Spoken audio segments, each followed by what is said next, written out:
kshetra for battle. Maharaj, after looking over the Pandava's military formation, your son approached Dronacharya and began to speak.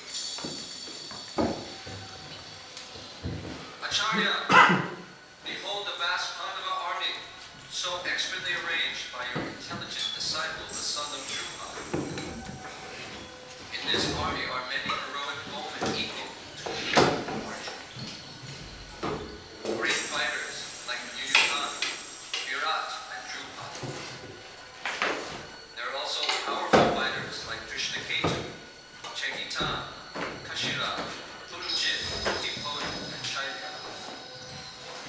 Look, there is Yudhamanyu, the powerful Dhamma, the son of Subhadra, and the sons of Draupadi. All these warriors are powerful chariots.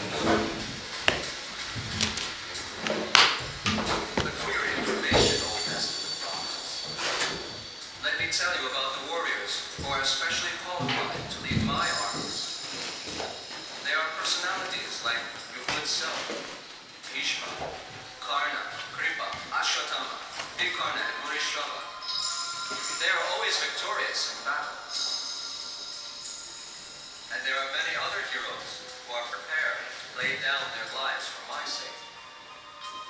All of them are well equipped with many weapons, and all are experienced in military science. Our strength is immeasurable. We are perfectly protected by grandfather Bhishma, but the strength of the Pandavas is limited. Everyone must now give full support to Bhishma while standing at our strategic points of entrance into the phalanx of the army. Sanjaya speaks. Then Bhishma blew his conch shell very loudly like a roaring lion, which gave Yoda joy. Bhishma was thinking, victory or defeat is in the Lord's hands, but I'll do my duty as a Kshatriya and give my life.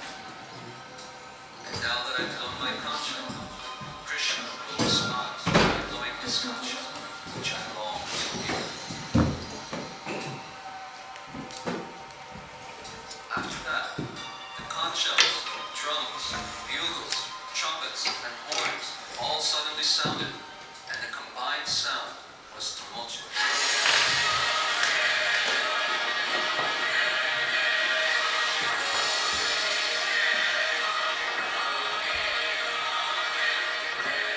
Side of the battlefield, both Krishna and Arjuna, stationed on a great chariot drawn by white horses, sounded their transcendental conch shells. Krishna blew his conch shell, called Panchajanya. Arjuna blew his, Devadatta, and Bhima blew his terrific conch shell, called Kaunta. King Yudhisthira blew his conch shell, the Ananta Vijay. Nakula and Sahadev blew the Sukosha and Mani Pushpa.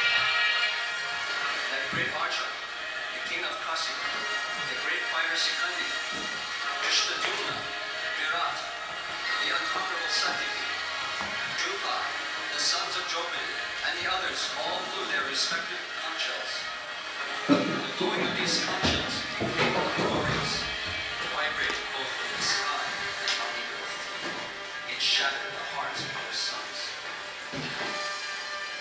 At that time, Arjuna, seated in the chariot, bearing the flag marked with Hanuman, took up his bow and prepared to shoot his arrows. After looking at your sons drawn in military array, Arjuna then spoke to Krishna. O Krishna, please bring my chariot between the two armies, so that I may see those present here with whom I must contend in this. And that's what's the last big section. So the first chapter, the first chapter has 4 parts. The first part of the chapter is entitled Observing the Arms. It's an introduction to the Gita, but it's not just an introduction. We will see it, because in the sections we will discuss today, the last part of the first chapter, there Arjuna will come up with some doubts, and these are the doubts. These are the doubts of the conditioned soul. So it's very significant, this first chapter, because the other 17 chapters of the Gita is a response to these doubts of Arjuna. So it's good to understand this connection. So the first part we heard could be entitled to Duryodhana Gita, because it's Duryodhana speaking to Dronacharya, and is measuring the strength of his side and the other side. That there's a description of all the important warriors, and then after that there is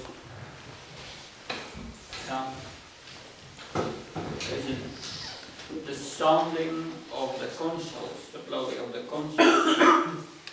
And as we heard last week, this is very significant because we have Bhishmadev is the first who blew the conch shell, and that was as a reaction of the praise he heard about from Duryodhana. Because Bhishmadev is fighting at the so-called wrong side, is fighting at the Kuru's side against the Pandavas, and he's a devotee of Krishna. So he answers by blowing the conch shell, because the conch shell is one of the signs of Lord Vishnu. By that he's saying Lord Vishnu will decide about victory in defeat, but I will do my duty as a Kshatriya. So there we see the attitude of a devotee, that I will do my duty for the pleasure of Krishna. Whether victory or defeat, that's not my business, that's Krishna's business. So that's Bhishmadev. And there is a description of Arjuna's chariot, and then you have different signs of victory, signs that show that the Pandavas will be victorious. It started with the first verse already. Dharma Kshetra, Kurukshetra, it's Dharma Kshetra, because it's a holy place, and the Pandavas are pious, so it will influence their victory, because they are pious. And then you have the invincible chariot of Arjuna, which he got from Indra. We have another sign is Hanuman on the flag. Another sign, Krishna is on the side of the Pandavas. Yes. And where Krishna is present, there also the goddess of fortune is present. All signs that predict the victory of the Pandavas. So that's the second section, signs of victory. And then the third section is about the relationship between Krishna and Arjuna. Krishna appears in Bhagavad Gita. What is he doing? He is the charioteer of Arjuna.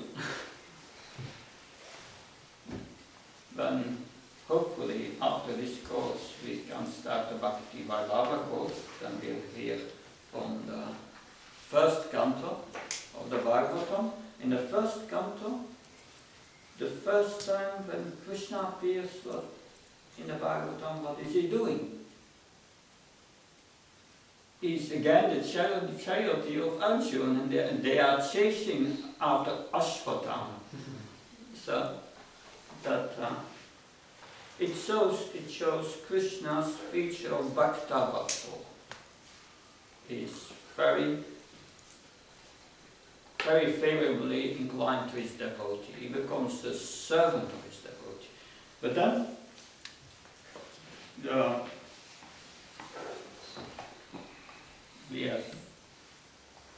we finished last time with this verse that Arjuna is ordering Krishna, put my chariot in the middle of the two armies. That shows already Arjuna has some problems. Because he's, of course, like Purnachandra Maharaj in the beginning, the introduction here of the Bhagavad Gita, he said that Krishna and Arjuna are performing this drama in different universes. And Krishna is a super soul in the heart. And he knows already, because he's a super soul, that Arjuna has a problem. He knows it. Because he's causing the problem through his spiritual energy. Because he's invoking these doubts in the heart of Arjuna, so that he would pose the right question, or bring out the right doubts, so that Krishna can speak Bhagavad Gita. So Arjuna is an instrument. But Arjuna is also a pure devotee of Krishna. A pure devotee is soft-hearted. Soft-hearted means he is compassionate. He cares for others. And we will see Arjuna will have these doubts, but Duryodhana does not have these doubts. He does not show this compassion. It's not there. That's right. So Arjuna will start giving reasons not to fight. And he will give 4 reasons in the second part of the first chapter. And he will give another reason at the beginning of the second chapter of the Gita. And his first reason is feelings of compassion. In this section, up to verse 36, Arjuna will say, I don't want to fight because I feel compassion. I don't want to kill my relatives. He will say, I'm fearful of the outcome of the battle. It will not be good. And even if I win a kingdom, I will not be able to enjoy, he says. And I'm afraid from the sinful reactions. That's a little summary of what has to come here. But we first read text 24. Sanjaya said, O descendant of Bharat, having thus been addressed by Arjuna, Lord Krishna drew up the fine chariot in the midst of the armies of both parties. So, Krishna is executing the order of Arjuna. It's a chariot here. It's a chariot here. He brings it between the two armies. But he knows Arjuna's doubts already. And you have like, it's like a front line of 80 miles.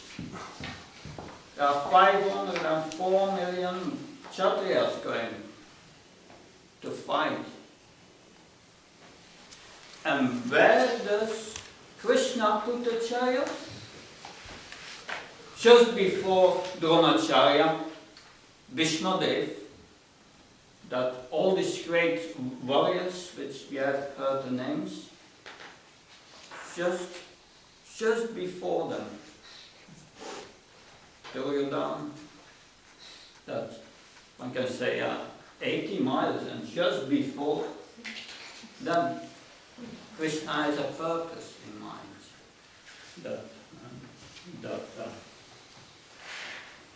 In this verse, because verse is Evan Ukto Rishikesha Kutakesha Bharata Sanyal Vayomatye Stava Yitva Rahotanam. Is calling Arjun here Gutakesh. Gutakesh, conqueror of sleep. So Arjun is called conqueror of sleep. He's not an ordinary person like us. And Srila Prabhupada speaks about that in London in 1973. Gudak means darkness, and Isha, when you become master of this material world, all of the material senses, then you become Gudakesh. Do not think Arjuna was mistaken. He cannot be, for he is constantly with Krishna. Therefore, he cannot be misdirected. In Chaitanya Charitamrita it is said that Krishna Surya Sam Maya Andhakar.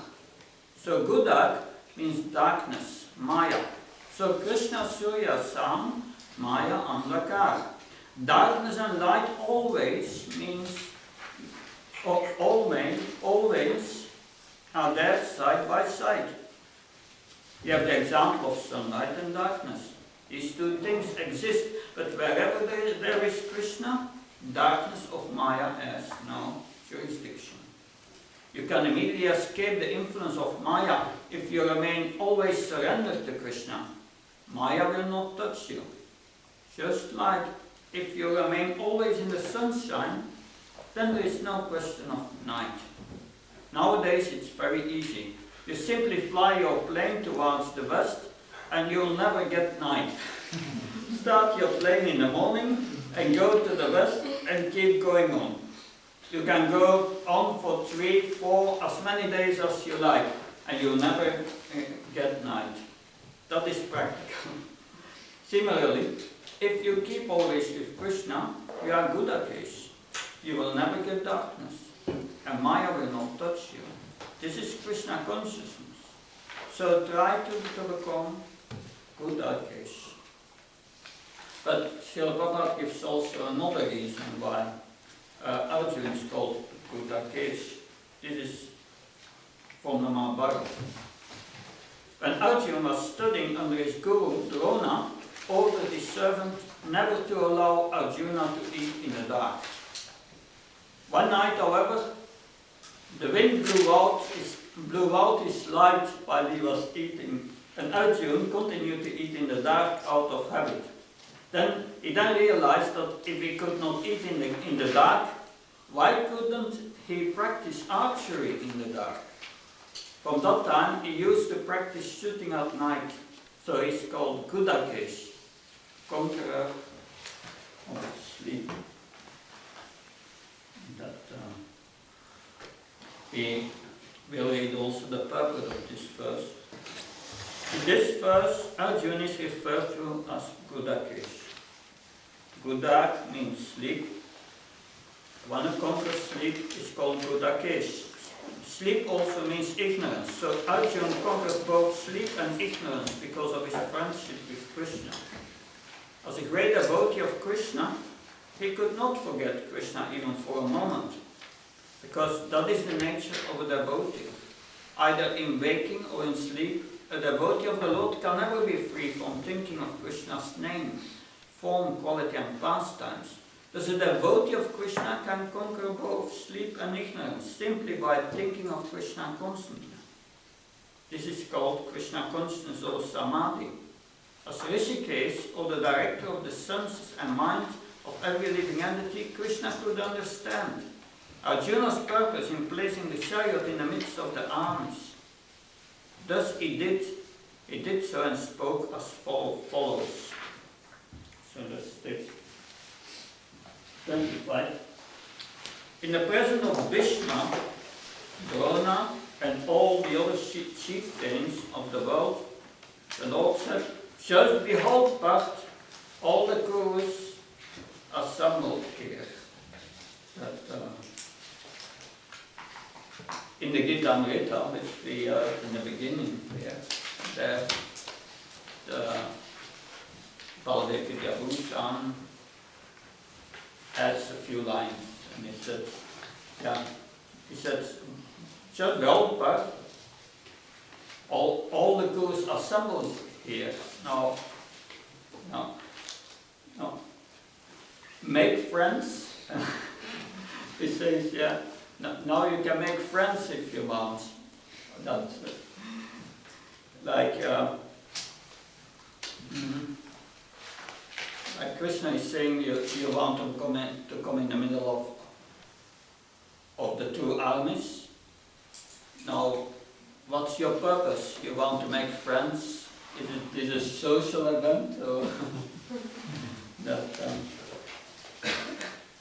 But Krishna, he knew that.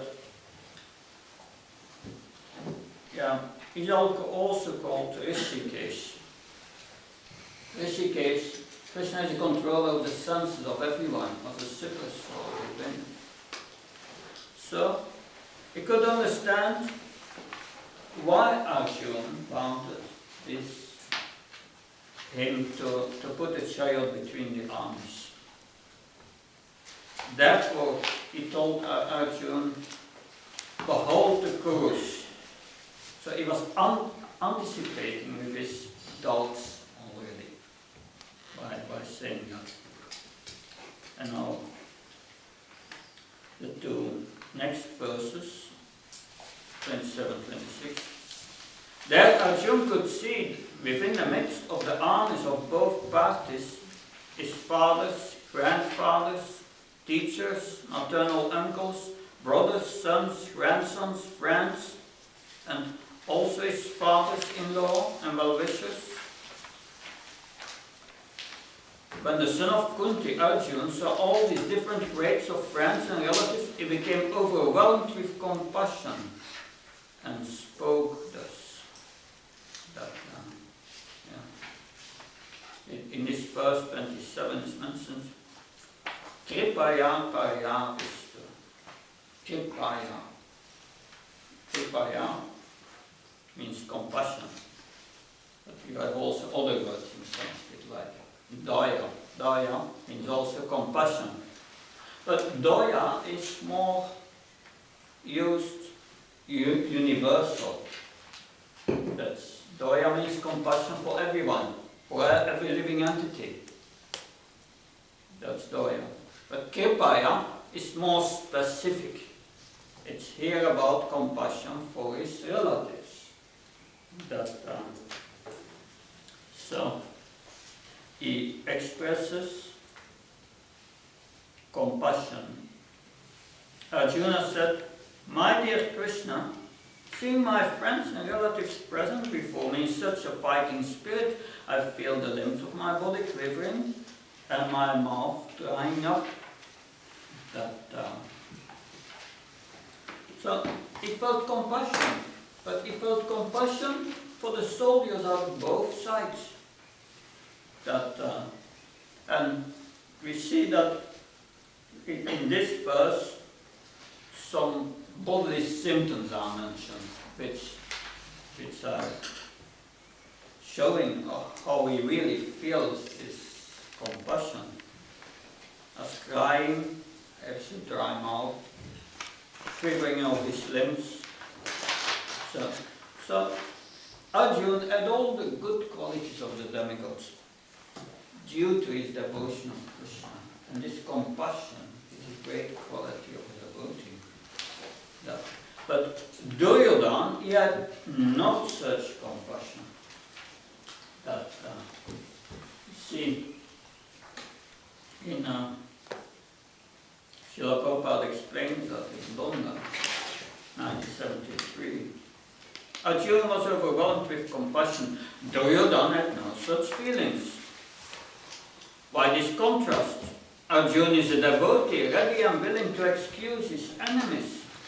Even if devotees excuse those who insult them, Krishna takes a different position, and he is strict on this matter. Krishna will not excuse or tolerate an insult any insult to his devotees. If we want to please Krishna, we must never insult his devotees. And we have to be prepared to kill so-called relatives when this is Krishna's plan. This is very instructive. Devotees are very dear to Krishna. Don't hurt any devotee. Don't blaspheme any devotee. Krishna will not tolerate. That's a clear message here.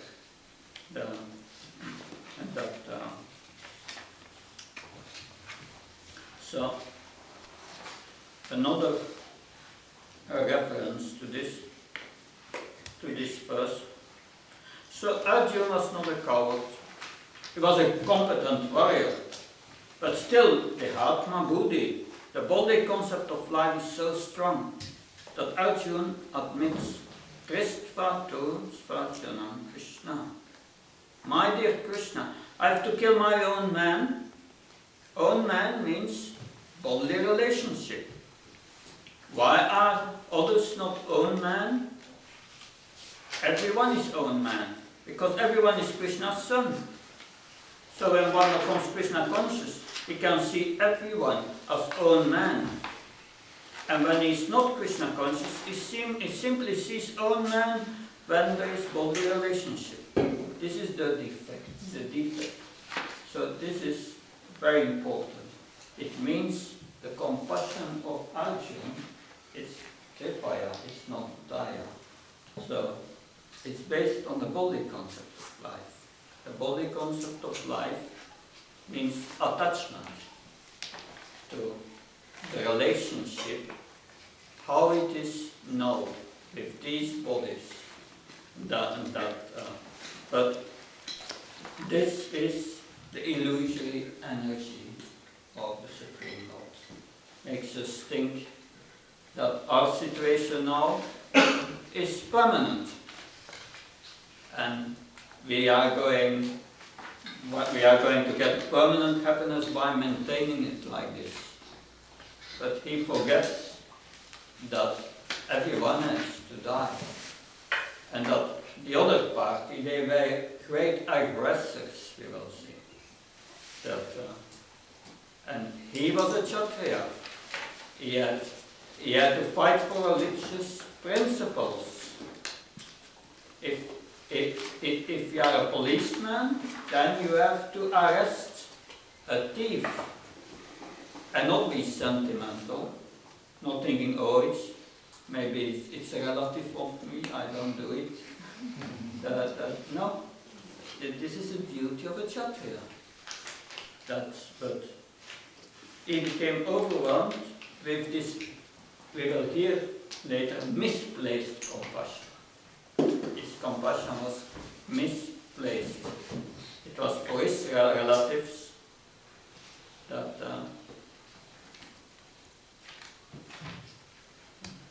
anyway, we will hear much more about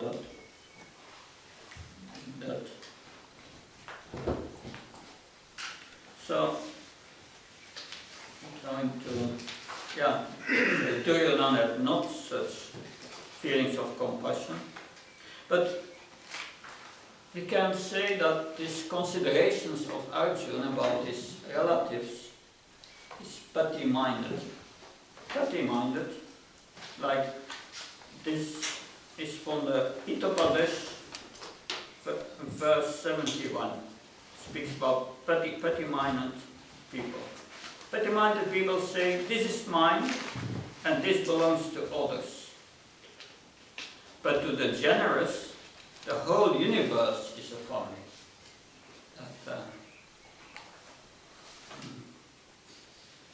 We go to text 29. 29. My whole body is trembling, my hair is standing on end, and my bow Gandiva is slipping from my hand, and my skin is burning. So here, that's a very interesting point. That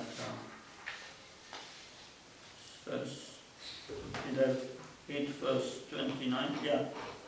My whole body is trembling, my hair is standing on end, and my Gandiva is slipping from my hand, and my skin is burning. So, here Arjuna is showing fear. That's fear means I'm identifying with the body automatically, because it's the body who suffers, it's the body who dies, it's the body who gives so-called pleasures, it's the body concept of life. It's based on the body. So, in our original position, we have a spiritual body which is eternal. There is no dying, there is no disease, there is no old age. And we are this spiritual body, but it's now covered over by a material body, and we lost consciousness of it. In reality, we will learn from Bhagavad Gita, we are spiritual beings. We don't know this, we don't need this body to exist. But to realize that, that's the aim of Bhagavad Gita. That we realize our real position. So now 30. I am now unable to stand here any longer. I am forgetting myself and my mind is reeling. I see only causes of misfortune, O Krishna, killer of the caged demon. So, in the Sanskrit is Viparitam. Arjuna is saying, I'm going to get the opposite from what I desire. If in this world you want to do something, and you see you are going to get the opposite, that from the opposite you want, do you feel very inspired? That's mostly not Viparitam, because that's a material calculation. We don't engage in things in this world if we don't get profit, and that this profit is for the body. That Arjuna forgot his real interest. His interest was not to take care of the body.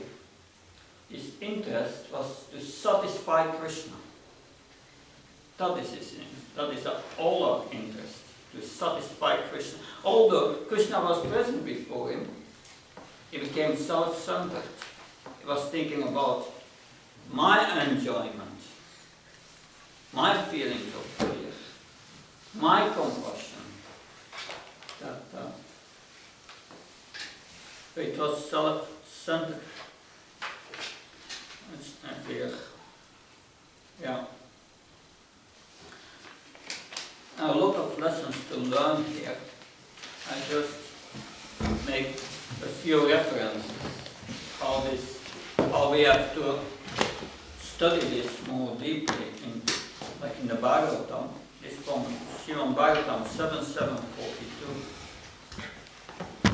In this material world, every materialist desires to achieve happiness and diminish his distress, and therefore he acts accordingly.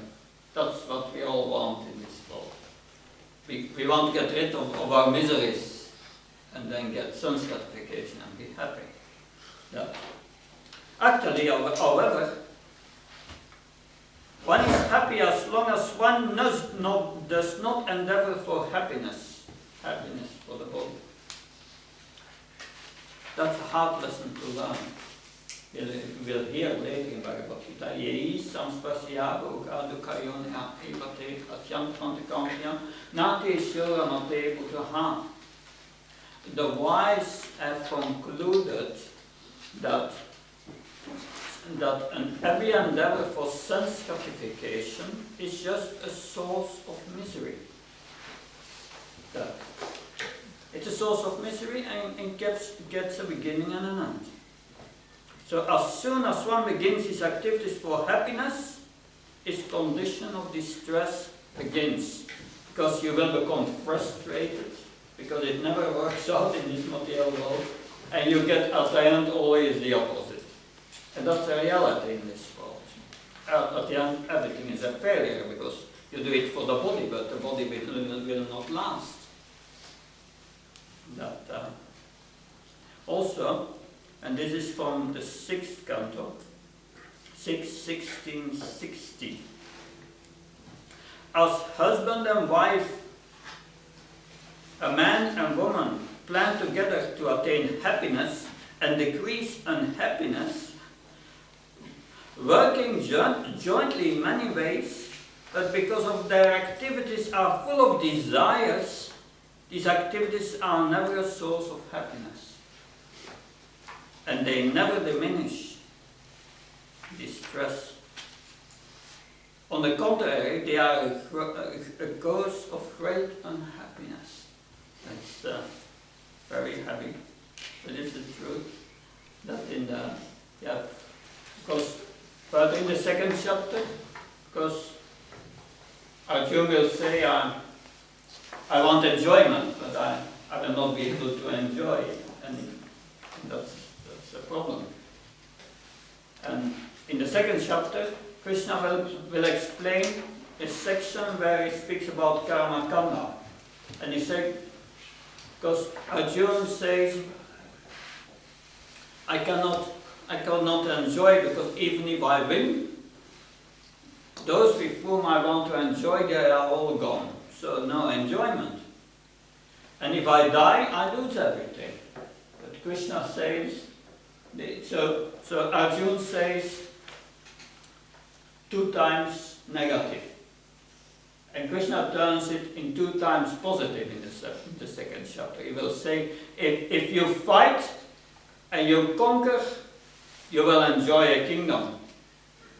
And if you die, you will go to the heavenly planet, you will enjoy even greater enjoyment. So, but then after that, he will condemn this enjoyment in the 2nd chapter. He will say, he will just condemn it and say, rise above the 3 Vedas. 3 Vedas, we are explaining karma kanda. Go above it, because it's just a source of misery. The same thing. That's we will hear about that. But I remember also from in the Nectar of Instruction, we will come to that when we discuss Nectar of Instruction, Upadeshamrita. One of the purports, Srila Prabhupada writes that unless one is thoroughly convinced that there is no happiness in this world, that one cannot advance in spiritual life. And Srila Prabhupada makes a point in his commentary there that this is a condition for first initiation, being convinced about it. That's very interesting. Right? Text 31. 31. I do not see how any good can come from killing my own kinsmen in this battle, nor can I, my dear Arjuna, desire any subsequent victory, kingdom, or happiness. So Arjuna, he does not see any good coming from this battle. If you are in that state of mind, then you just lose all enthusiasm. As a Kshatriya, Arjuna needed a kingdom, that's because a Kshatriya must rule. And he could only get a kingdom by fighting. But now Arjuna does decide not to fight and go to the forest and live in a secluded place out of frustration. Yeah. In the beginning here of this section, we have Arjuna taking up his bow. We will see later that he will put his bow down, and that's his deepest point of illusion, of distress. So in this verse here, Srila Prabhupada, where Arjuna loses all his enthusiasm, Srila Prabhupada explains this Shreyas and Preyas. Shreyas means the ultimate good, and the ultimate good is getting liberation and becoming Krishna conscious. And there is the Preyas. The Preyas is the immediate good. Immediate good is enjoyment for the body. And Arjuna is concerned with the Preyas, but he does not see the Shreyas. He says, Nakankshe Vijayam. I have no desire for victory. I don't want victory anymore. Nakankshe, I don't want. Nothing good will come from it. Let's hear Srila Prabhupada's words on this. 2 points. Viparitani means just the opposite. I've come here to fight to regain my kingdom, but actually I'm now seeing it differently. That when one tries to become rich, opulent, this is material nature. Just to show his relatives, his friends, his family members, just see how I become rich, opulent. Everyone will experience that. So long as he remains materially attached, he will find Viparitani. I constructed this nice house for living happily, but there was a fire and everything was destroyed. This is the way. You build everything for your happiness, but there will be something which will put you into the most miserable condition. This is called the material world. Therefore, one who is intelligent thinks that I have to work so hard for so-called happiness. And here is Krishna. Krishna is saying to me, you work for me. So why not work for Krishna? Here I see Viparitani. Everything is opposite. There is no happiness. So that is intelligence. So there are 2 things, Shreyas and Preyas. Here Arjuna is speaking of Shreyas. Shreyas means ultimate good. And Preyas means immediately, palatable. So here the problem is what is Shreyas? What is the ultimate good? That is mistaken here. Therefore the Bhagavad Gita is required. He is thinking that Krishna is not so important. My family is important. My family, although he is a devotee, therefore Kanishta Adhikar, in the lower state devotee. In the lower stage of the devotion, one may be interested in Krishna consciousness, but his real interest is how to improve this material life. They are thinking that I can bring Krishna in the midst of my family, provided Krishna helps me to enjoy this material life. And then we had this other point, Nakankshe. He did not desire. Nakankshe. And he said, Nakankshe Vijayam, I don't want victory. This is temporary sentiment. These people are attached to family life. They may say, I don't want this happiness, don't want this very nice position, victory. I don't want it, but they want everything. They want everything because they do not know the nature of the Shreyas. Shreyas is Krishna. Actually, when one gets Krishna or Krishna consciousness, then he can say, I don't want this. So now we will read text 32 to 35. O Govinda, of what avail to us are a kingdom, happiness, or even itself, or even life itself, when all those for whom we may desire them are now arrayed on the battlefield.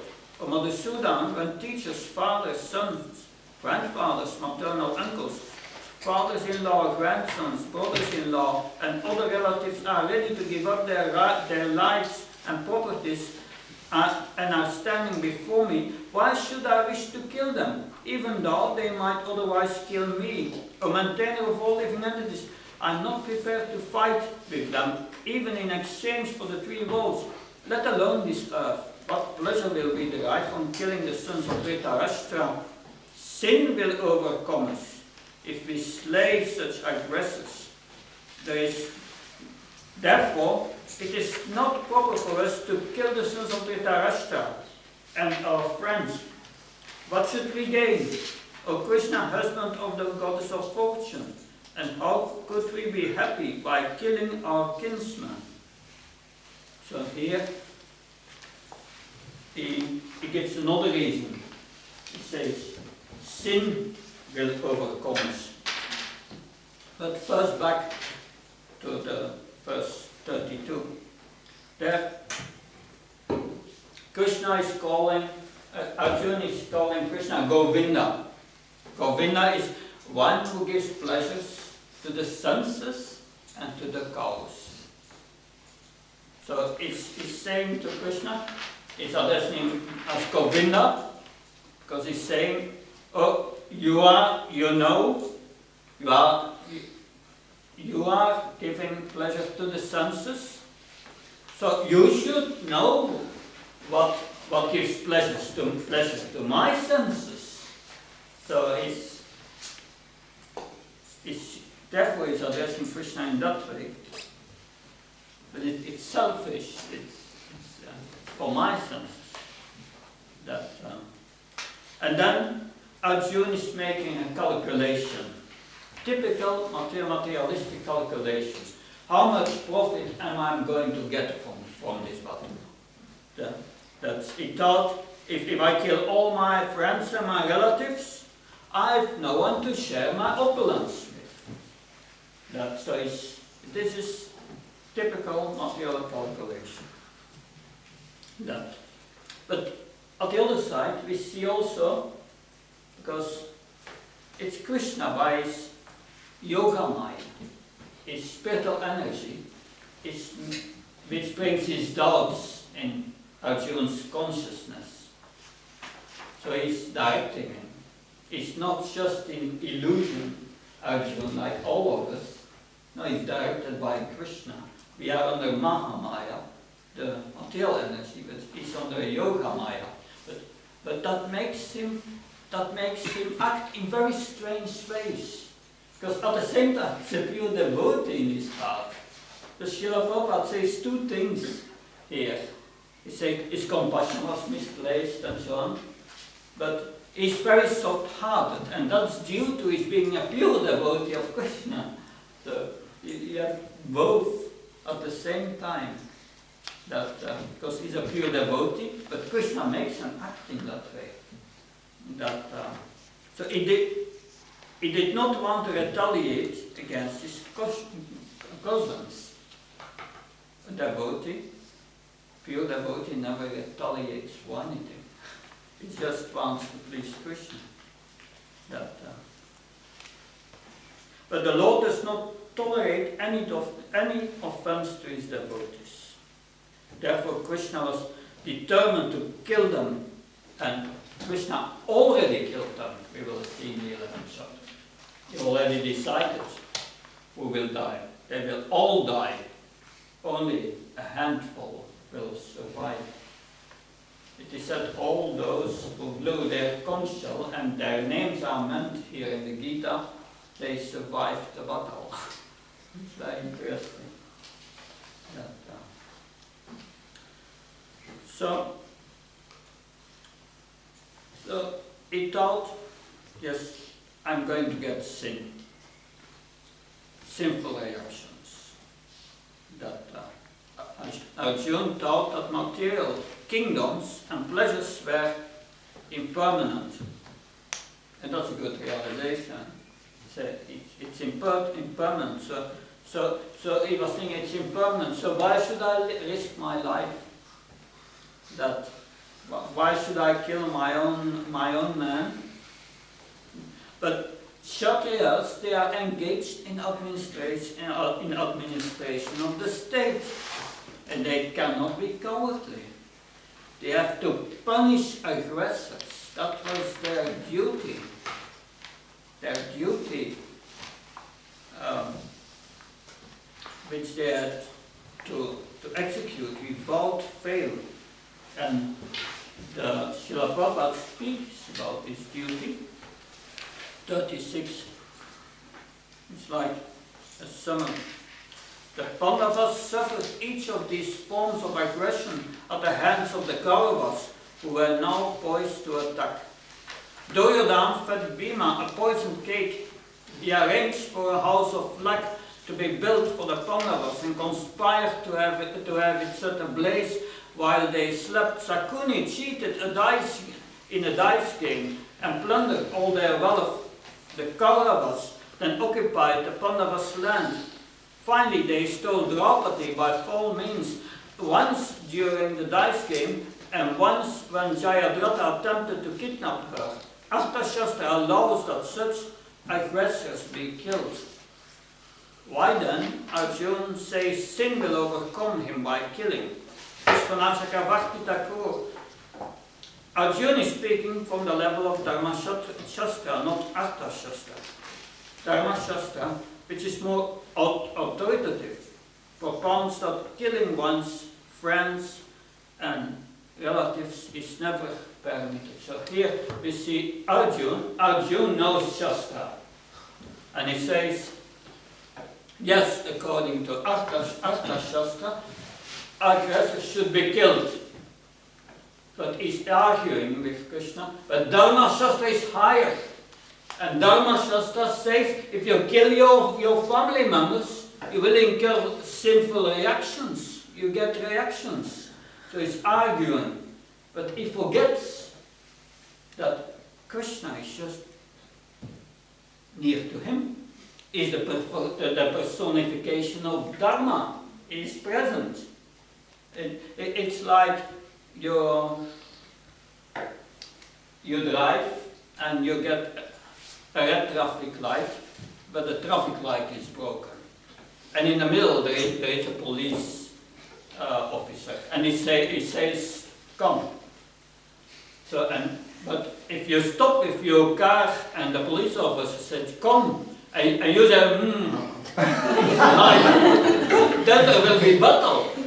There will be problems. And it's in the same way.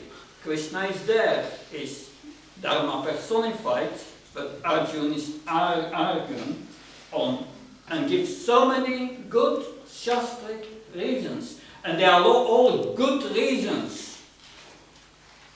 But they are all wrong. Because Krishna is present.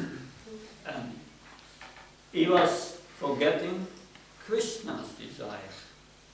And he looked to the world from his body conception of life and his profit.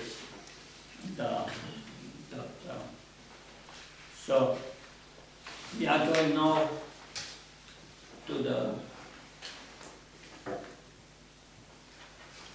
next section, second part of this evening. And here we have a few other doubts of Arjuna. So here he continues with this reason that it's sinful to kill our own relatives, and we will go to hell, they say. But the higher principle is that doing what Krishna wants, that's the highest religion's principle. Because on this level of dharma, things are very complicated. We had heard last Sunday about Lord Ramchandra, and there you have all these levels of dharma. But these levels of dharma, they are conflicting with each other. Because Lord Ram had his Raj Dharma, his Dharma of a king. And he had his Dharma as a householder. But he had to put his Dharma as a king higher than that of a householder. And therefore he had to ban Sita, to give the example. So this, like also when Draupadi, when Yudhishthir lost Draupadi, then Draupadi made this point that you are supposed to protect me, but now by gambling you have lost me. So am I still your wife? So it was a whole discussion. This dharmas on the material level, they conflict with each other. Always. You will never get it clear. So many conflicting dharmas. That's like Arjuna brings here one conflict. Artha Dharma says, yeah, you can kill aggressors, but then Dharma Shastri says it's higher, and it comes with arguments. But Arjuna is not seeing the whole picture. He does not know all the Shastras. If one knows all the Shastras, then one understands that Krishna says in Bhagavad Gita, Vedasa sarve ami vavidya, Vedantakit vedavite vachaham. I'm to be known by all the Vedas. I'm the compiler of the Vedas. I'm to be known. So that's the goal of the Vedas. And that's the conclusion of the Vedas. That will be learned further in the Bhagavad Gita, in the 15th chapter. So Arjuna is arguing here the destruction of the dynasty. Then women will become unchaste, unwanted children, and our culture will be lost.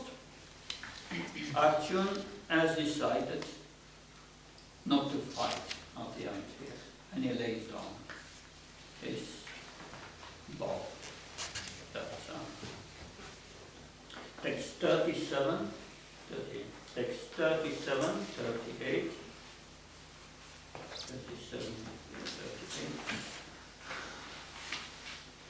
O Janardhan, although these men, their hearts overtaken by greed, see no fault in killing one's family or quarreling with friends, why should we, who can see the crime in destroying family, engage in this act of sin? So, Arjuna was a Kshatriya, and Kshatriyas had moral codes, and his moral code dictated him. He had to fight against Duryodhana. That was his duty. But Arjuna could not accept the challenge because he saw so many evil consequences. And even though Duryodhana did not see that.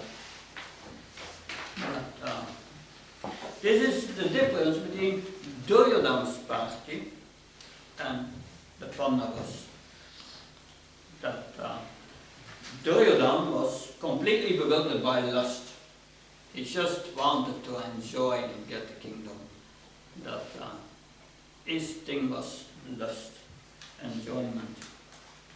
That we will hear first a quote of Srila Prabhupada on this verse.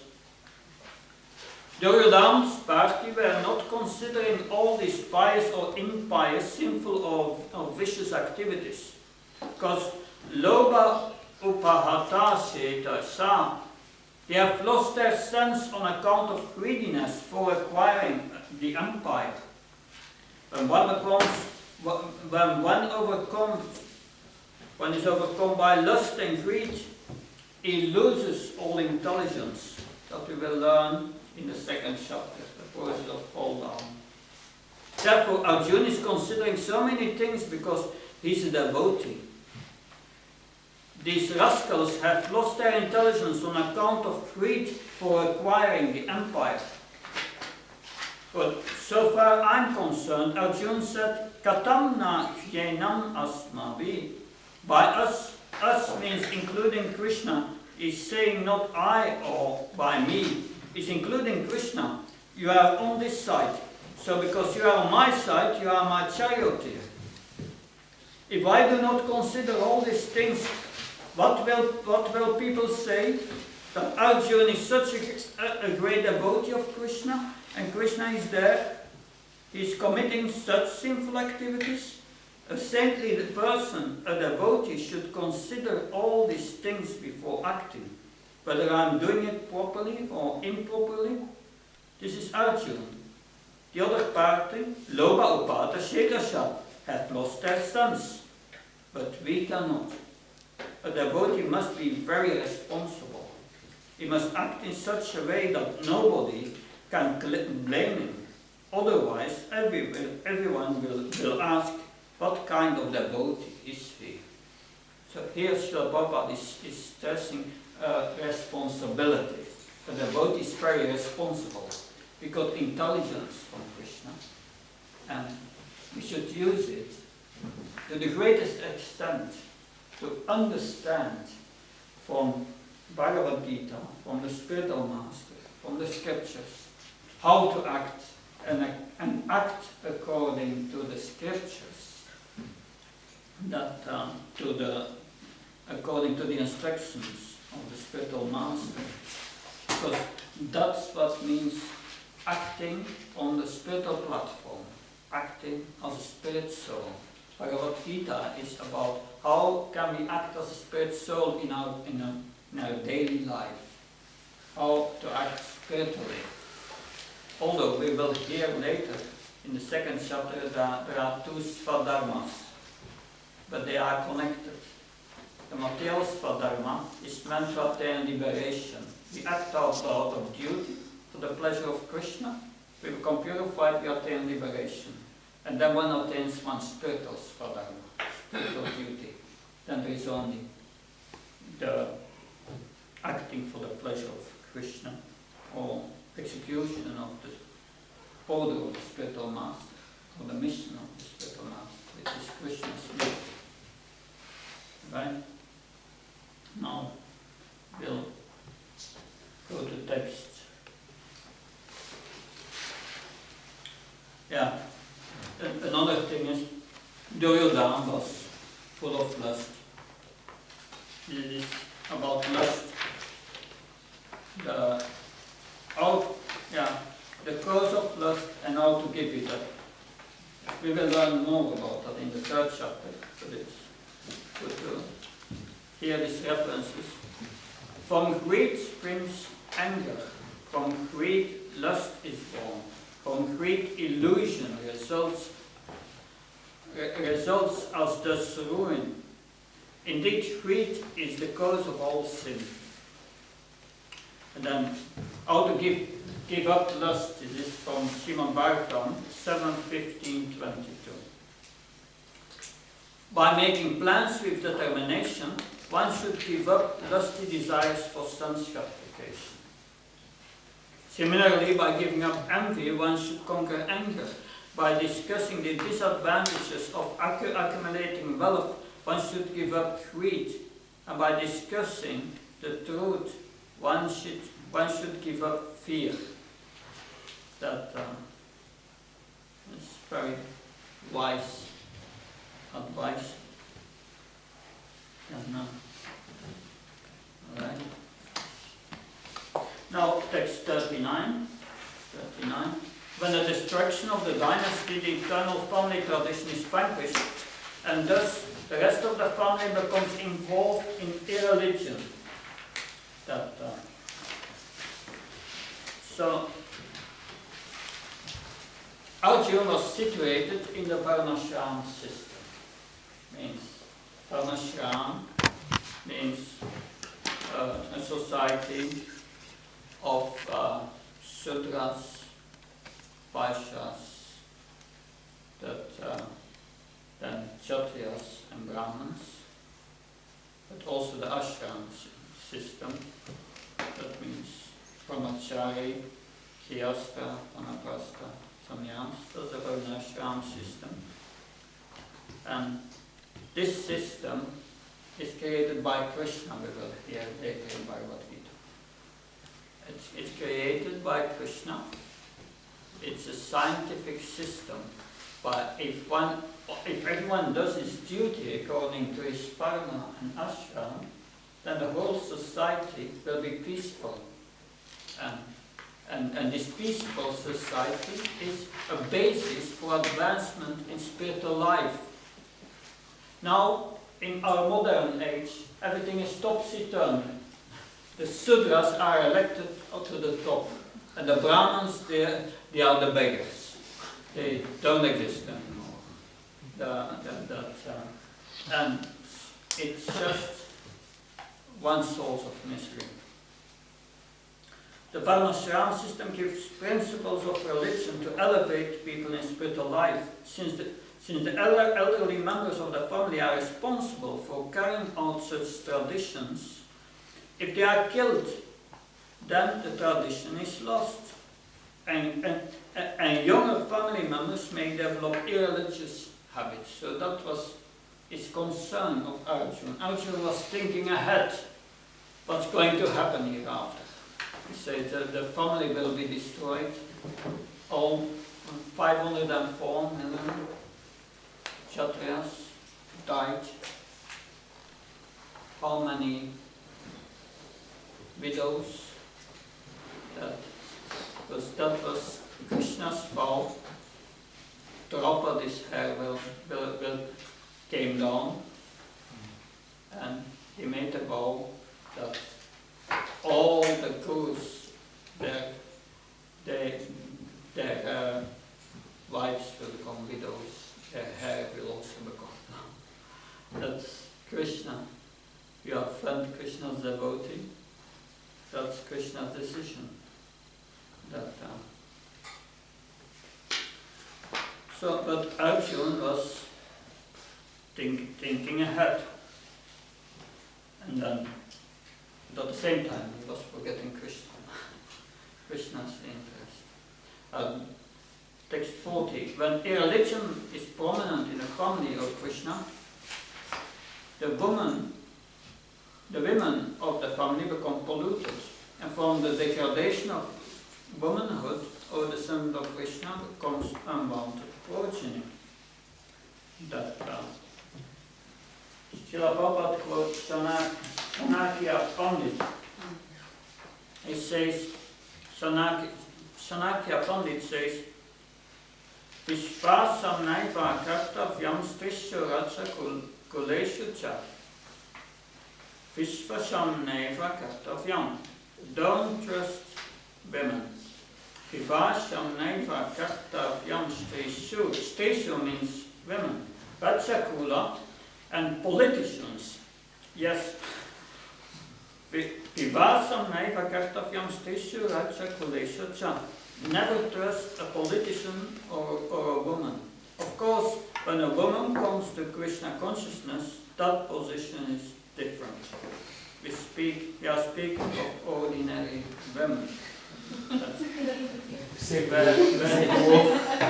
were discussing last days at Ram Prabhu's house the teachings of Queen Kunti, and in one verse Srila Prabhupada says that Queen Kunti is the most intelligent woman, and that she's a pure devotee. So there's no bar to become a pure devotee. Devotional service has nothing to do with the body concept of life. It's so powerful that we become situated on a position of spiritual realization, identification as servant of Krishna. And we learn through Krishna consciousness, we realize that we are different from the body. And we act on that platform. Once, one of the Matajis came to Srila Prabhupada and said, it's so difficult. She said, Srila Prabhupada, I'm a woman. How can I make spiritual advancement? It's so difficult. And Srila Prabhupada said, yes, if you think like that, it will be very difficult. So we should not remain in that consciousness, but understand we are different, we are not man, we are not woman, we are not these things. And like Draupadi, she realized that. Queen Kunti, she realized that. She said to Krishna that these calamities always, let them come. Because when they are coming, I feel helpless, I take shelter of you, and then I'm in transcendental bliss. I transcend the whole thing. That's the Bible term. Now, text 41. So, 41.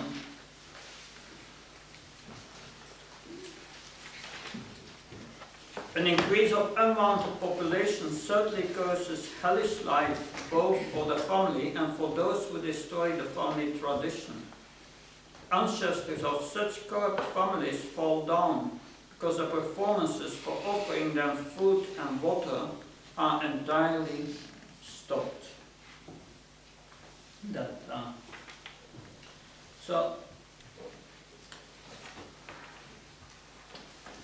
One who takes the devotional service, it does not need to be concerned with all these family traditions. Just by performing devotional service, we please the Supreme Lord. We perform all obligations to the family, to the demigods, the sages, the forefathers, and humankind are all fulfilled. Why is that? Because when one pleases Krishna, Krishna is everything at the same time. We will learn that in chapter 9, we will learn how Krishna is everything, and at the same time different from everything. That is beyond logic. We cannot understand that with our brain.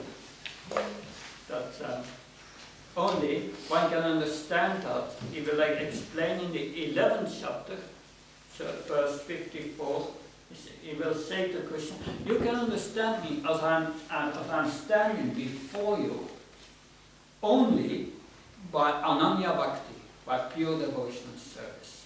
That's the only way to understand Krishna. Krishna cannot be understood just by logic, because it's beyond logic. But Arjuna's knowledge is perfect.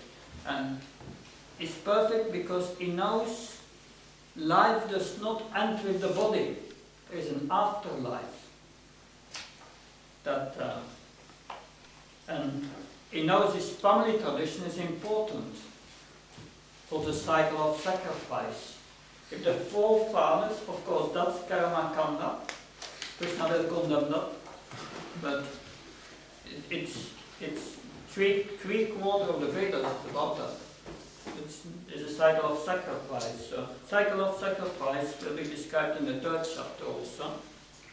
So, one performs pious deeds, and after many lives of pious deeds, one can go to the heavenly planets. Because one has accumulated a credit of pious activities. Like those who are working in the bank, you have a bank account, a nice balance. You get a balance on your bank account of pious activities. And you go to the heavenly planets. And you can stay there for millions of years. But healthy, your credit is going down. And with your last credit, you come back.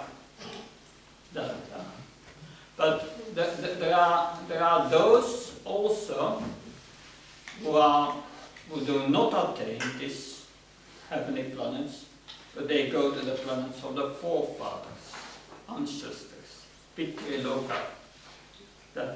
And that's also a kind of heavenly planet.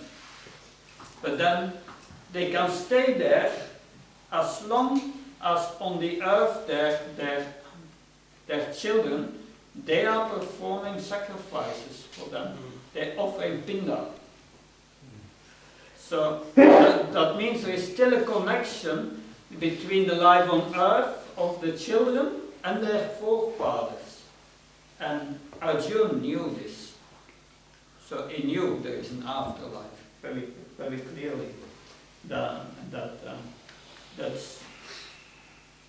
There's a quote of Srila Prabhupada on that, 41.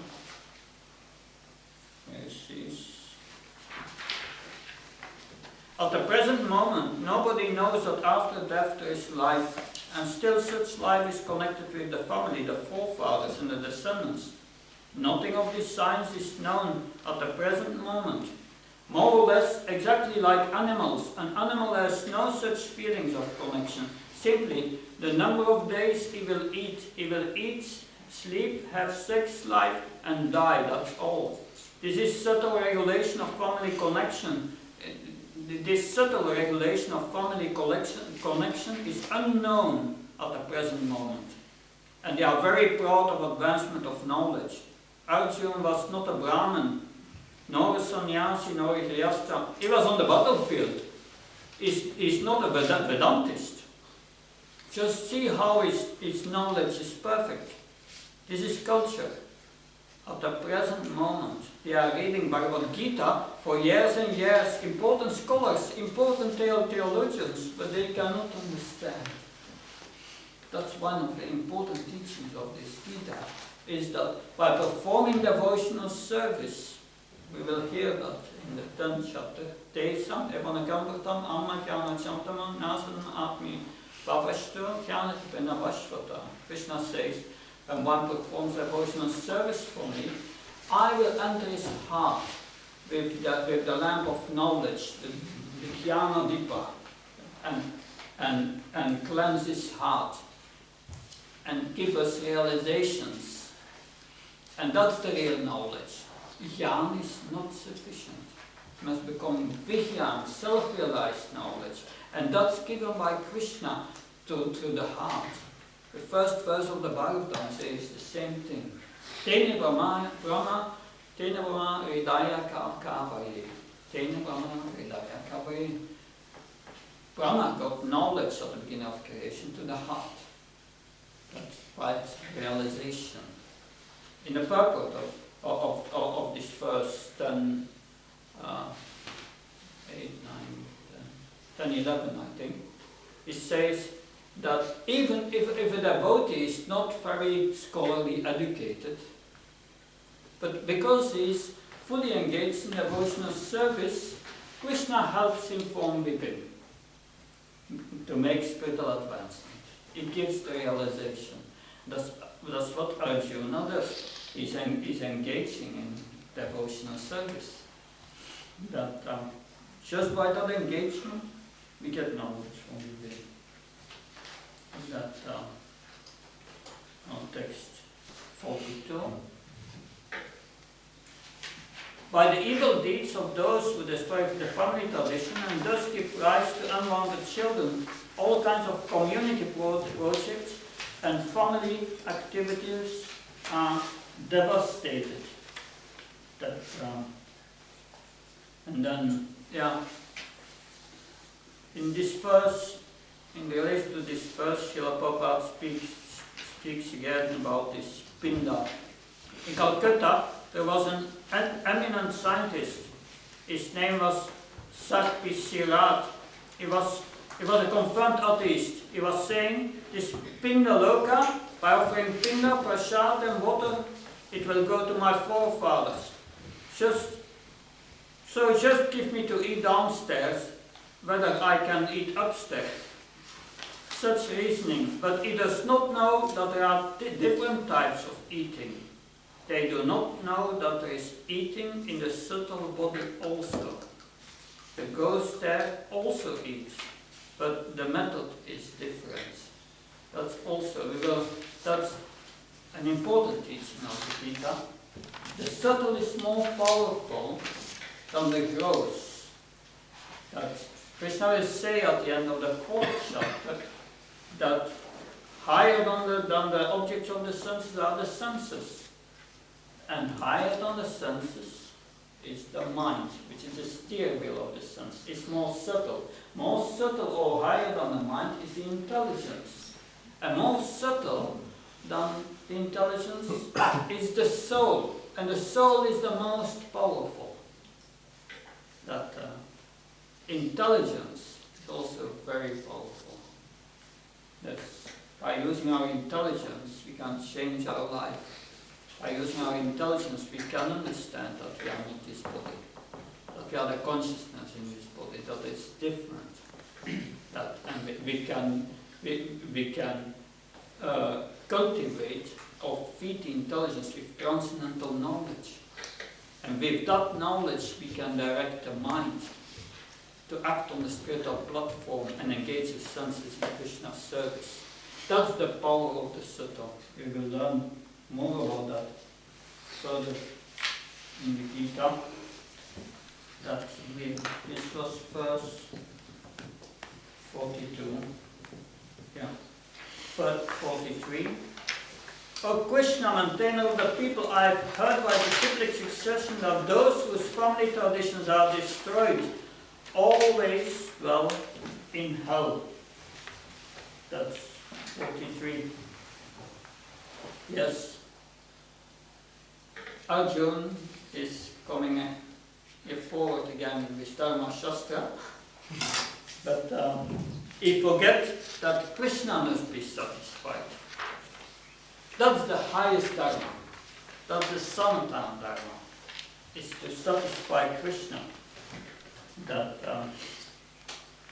43, Srila Prabhupada says, he gave a lot of lectures in London in 1973, the whole first chapter, it's all references to that. Says, we are Vaishnavas, our only desire is all to satisfy Vishnu. That is the tradition of everyone, but especially Vaishnavas. They must be very alert, very careful how to keep Lord Vishnu or Krishna satisfied. That is our only business, so you should not neglect it. Then utsana kula dharmanam. Then you will spoil everything. When you have invited Vishnu, Krishna, Chaitanya Mahaprabhu to accept your service, you must be very, very careful how to render service. How cleanly, how nicely you have to serve, otherwise everything will be spoiled. A Vaishnava's Kula Dharma is simply to satisfy Krishna. Kula Dharma. Because Vaishnavas, we see ourselves as Krishna's families. The devotees, Krishna's family. That we are part of Krishna's Gotra, his family. That and our purpose is just to satisfy Krishna. And by satisfying Krishna, everyone is satisfied. Text 44. I will read till the end now. Alas, how strange is it that we are preparing to commit greatly sinful acts, driven by the desire to enjoy royal happiness. We are intent to killing our own kinsmen. Better for me if the sons of Dhritarashtra, weapons in hand, were to kill me unarmed and unresisting on the battlefield. Sanjaya said, O Arjuna, having thus spoken on the battlefield, cast aside his bow and arrows, and sat down on the chariot, his mind overwhelmed with greed. So Arjuna says, driven by selfish desires, one may perform such sinful activities of one's relatives. Arjuna, as a saintly devotee, wanted to avoid such activities. But Srila Prabhupada, he speaks about violence as a service to Krishna in text 44. Sometimes Arjuna is accused, and Bhagavad Gita is also accused of violence. There is violence. Bhagavad Gita is full of violence. Yet it is full of violence on the battlefield. But the Vaishnava is thinking, and Arjuna is thinking, that it was arranged for Raja Sukha. Yat Raja Sukha Lobena. It was arranged for the satisfaction of Arjuna, so that he could enjoy the kingdom and the happiness thereof.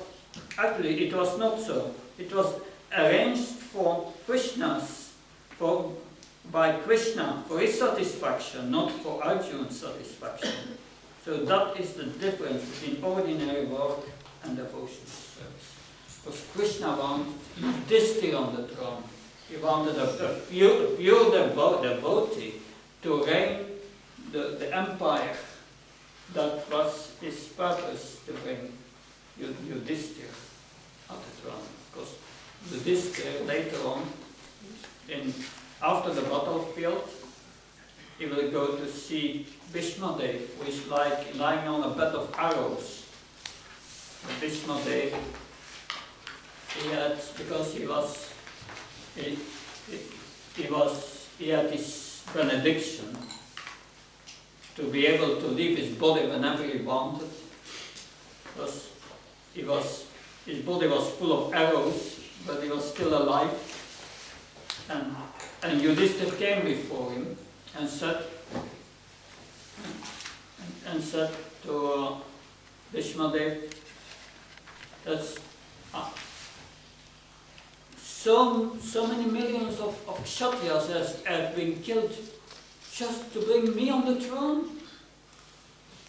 So, and he was saying the same thing as Arjuna. What reactions shall I get for this? I will have to suffer millions of lifetimes for that. And Bhishma Dev told him, in short, in brief, told him, you see it from your perspective, but this is just Krishna's plan. And you have to accept Krishna's plan. It was Krishna's plan to bring you on the throne. So Krishna's desire, that is important in our life, not what I desire. Wherever we act, what should we should think, what does Krishna want me to do? We will see later that the same thing as what does my spiritual master wants me to do? Because the spiritual master is a representative of Krishna. He represents Krishna. That's the definition of a spiritual master. Krishna says in Bhagavad Gita, surrender unto me. And the bona fide spiritual master says, surrender unto Krishna. It's the same thing. So the instructions of the spiritual master must be the same as Krishna. But we receive them in a more practical way. Srila Prabhupada's purpose explain how to apply the principles of the Bhagavad Gita in our lives. Very practical. This is a practical book. It's not just a philosophical book. It's a practical book. How to use this knowledge in our life. But Arjuna came up with his own philosophy here. That is the last quote of today from Srila Prabhupada. Pratyekara means counteraction. Here in the material world, for everything there is counteraction. If you are diseased, you have to take medicine. That is pratikaram. Similarly, if someone is coming to kill you, you also prepare to kill him. This is pratikaram. If someone is drowning in the sea, then you have to help him by sending a lifeboat so that he can be saved. So everywhere there is danger. And there is pratikaram, counteraction, how to save yourself from it.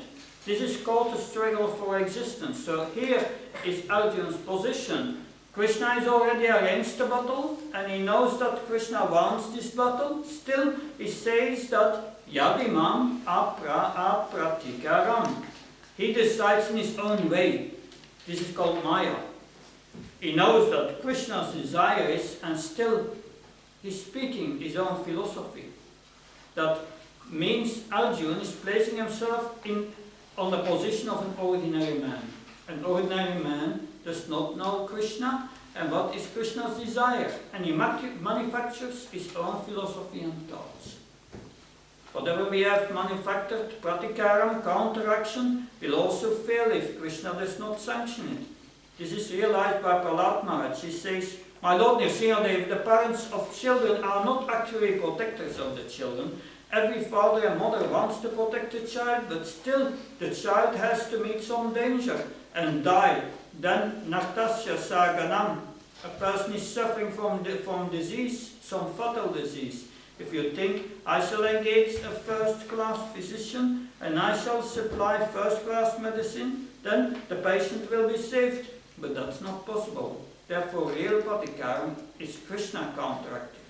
So it's better to take shelter of Krishna. Now, at the end here, Arjuna is laying down his bow. And he vowed before that if someone is, he made a vow, if someone asks me to lay down my bow, I will kill him. So this is a great vow, and still he's laying down his bow here. He cast it aside. Has great meaning. There is a serious problem with Arjuna, because before, when Yudhishthira was fighting on the battlefield,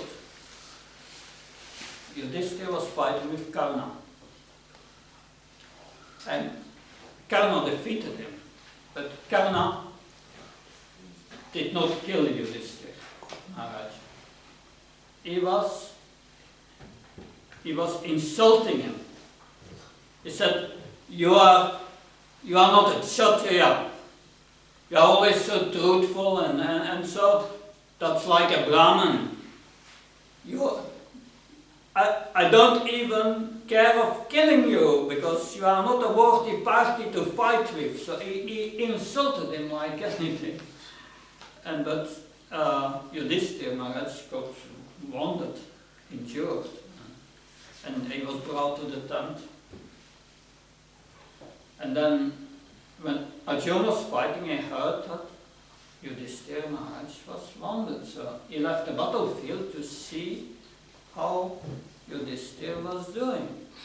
And he entered the tent, and Yudhishthira Maharaj saw him, and he said to Arjuna, it's good that you came. You have killed Karna, yes? But he did not kill Karna. And Arjuna said, no, I did not kill Karna. I just came to see how you were doing. I was concerned about you. And then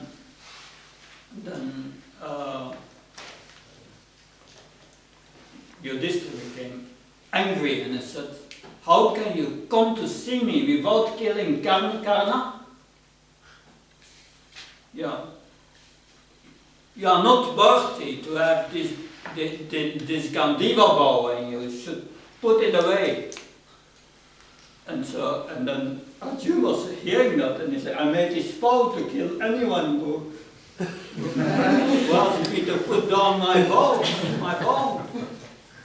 And then he went to, so he was going to kill Yudhishthira Yudhishthira Maharaj, and Krishna was there, and Krishna said, "Oh, what are you doing, Arjuna?" And Krishna said and he explained that I made this vow. And then Krishna said, "Yes, then you have to kill Yudhishthira Maharaj. You're killing by insulting him." And then Arjuna started to insult Yudhishthira Maharaj. It said that all this battle is because of your weakness in gambling, and he said one thing after another. But then after that, after said all these things, he asked for forgiveness from Yudhishthira Maharaj. But that's the meaning of casting away his vow. So this is the section of today. That can I have 5 minutes for questions? Someone has an urgent question.